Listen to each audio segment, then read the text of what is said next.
Bu mahsulotni Koreyani o'zidan topish qiyin bo'lib qoldi. Effekti bombaligidan podelkalari tiqilib ketdi.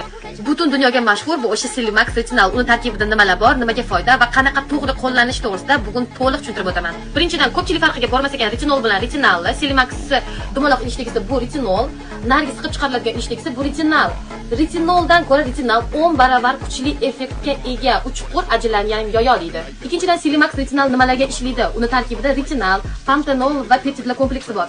U poralarni qisqartiradi, dog'larni ochartiradi va terida kollagen ishlab chiqarilishini yaxshilaydi, ajinlarni yoyadi.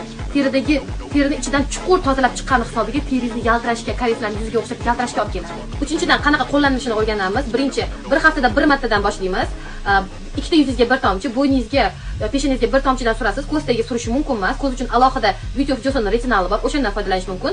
Shularni surib bo'lganingizdan keyin 10 minut, 15 minutdan keyin namlantiruvchi krem surasiz. Chunki retinal yuzga o'rganayotganda yuzni quritadi. Kunduzi SPF surib yurish shart. Shunaqa foydali ma'lumotlarni olib turish uchun menga podpiska bosing, video yoqqan bo'lsa like bosing. Har kuni istoriyamda dermatologik layfhaklar bilan bo'lishaman, meni kuzatib boring.